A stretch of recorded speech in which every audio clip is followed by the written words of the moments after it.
Hello, welcome to Train Symbiotic and Monday video, which is a garden railway video, but we also got something else. So let's start the title, and then I can tell you what's going on.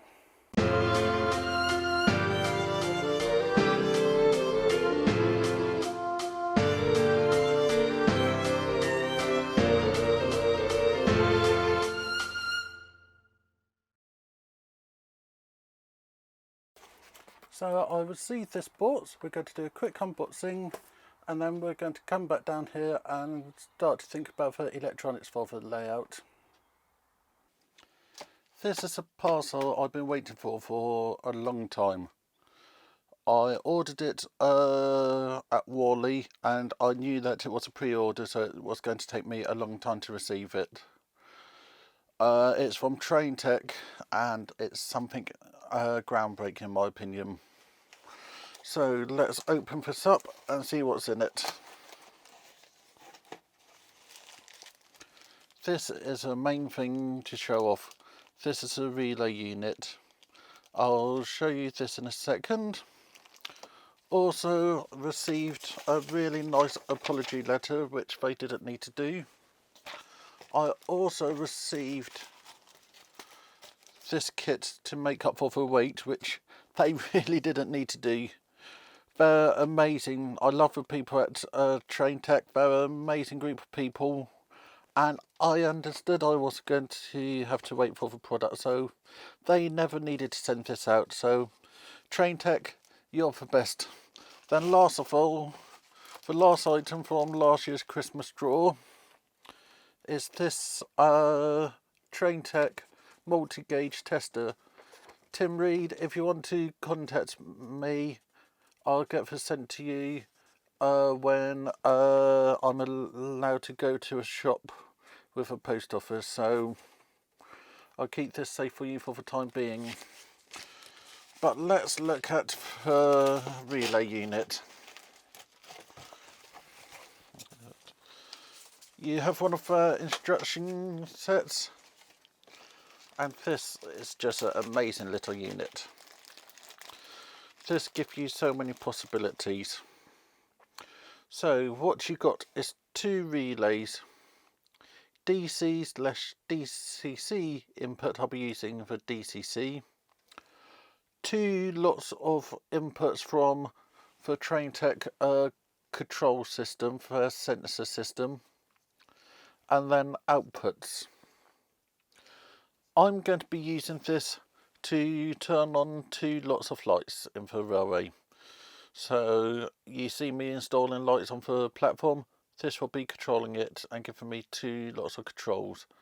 But as you have two relays, this gives you some amazing options.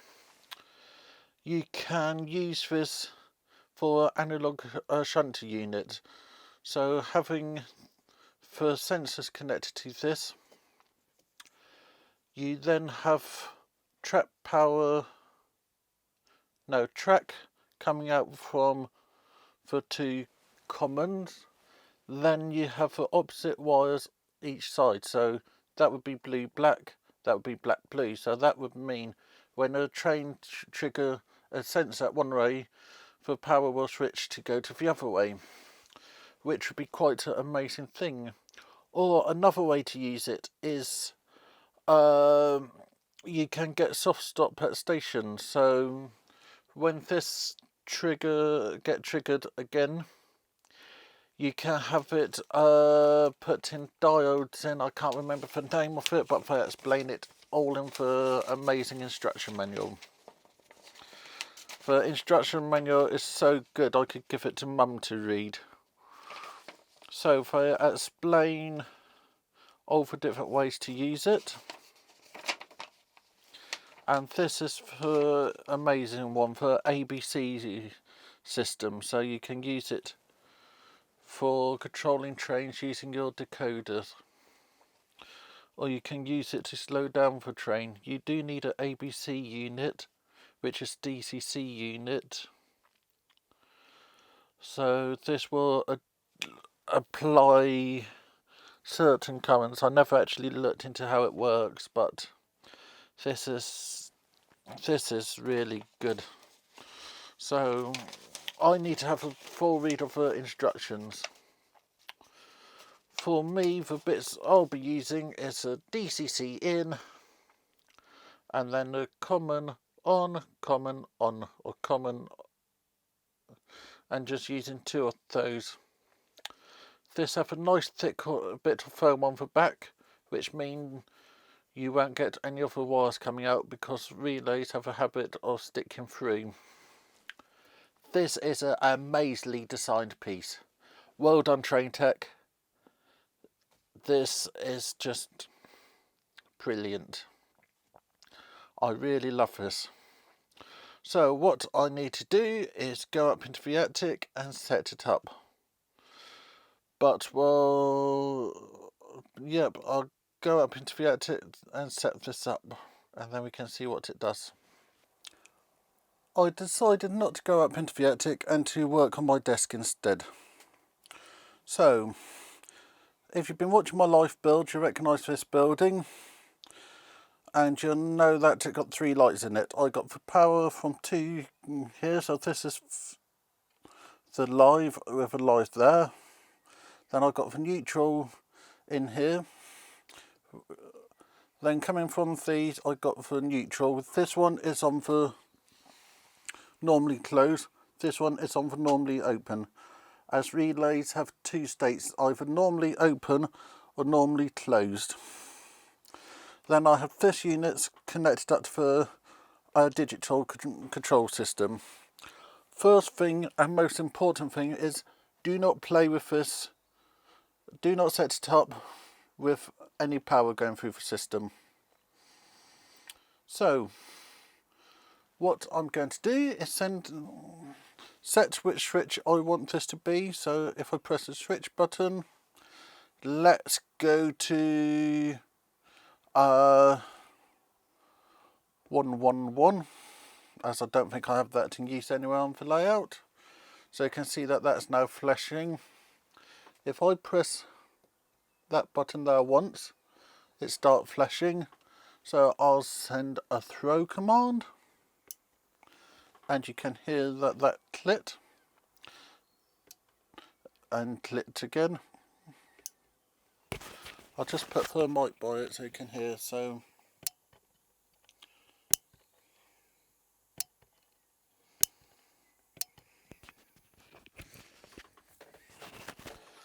that's the relay working. Then you go and press that twice, and you can see it's double flashing, and then you can send your next address, and you can hear that that's now clicking.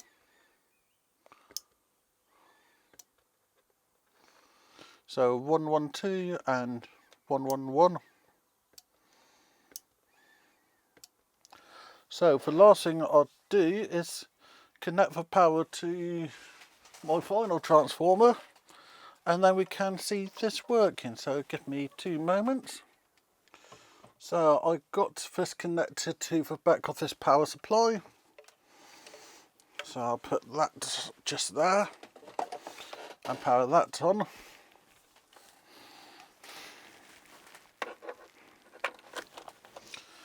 And we got to light in there. Then if I change the state of the other one,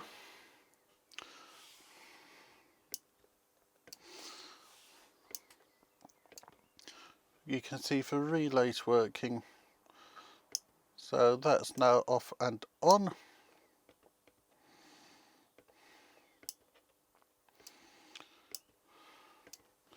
And that's down to my dodgy wiring, so give me 2 seconds.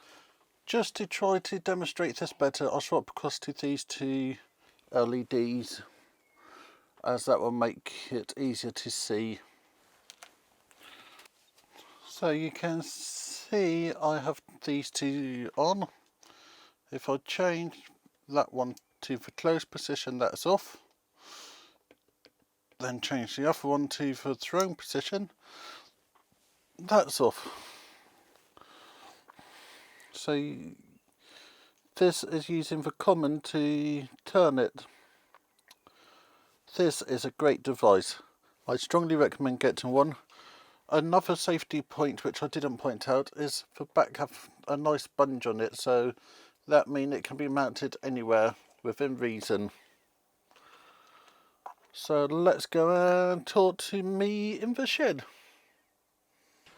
Last year we had all the electronics controlled from this point here, but we just had a standard DCC system.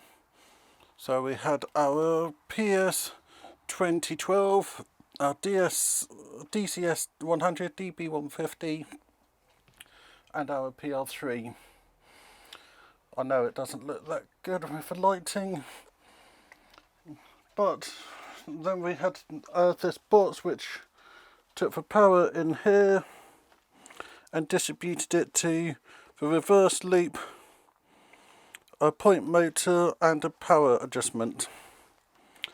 This year I'm going to make it a bit more complicated by adding these two bits. We're going to do a full episode where we work out the wiring, but this is a block detection DS64 and this is a power unit. This is basically going to make that one pointless. So I need to look at how we're going to get power through to it, how to fit everything in the box, or we might even need to go for two boxes. We need to consider all of our wiring needs. As coming from the shed, we just have a wad of wires. So we need to make sure that we send appropriate power through. We're going to be distributing these throughout the garden,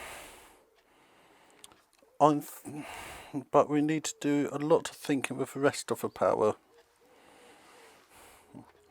As one of the solutions would be have the DS64s running off trap power, then it will mean we just have two wires running to them. So that would keep all the other bits in this box. But for the minimum we need to fit these in the box and those in the box. So we're going to do an episode on planning for the layout. Then we're going to actually have to look up for wiring needs for the garden, as this is a bit more complicated than just what we normally do. We'll then have one where we actually set up all the equipment. So we've got the DS64s we have taken from the attic. We've got the BDL168, which is for block detection. We have a PM32, which is power management and short circuit protection, as that point thing, auto reverse unit wasn't doing what we were needing. So there's going to be a lot of thinking, a lot of testing, but we'll end up with a solution and we'll share it all with you. Okay, so just to finish the video, thank you Train Tech for that lovely new module and sending the bits through. You're a brilliant company. I love your products.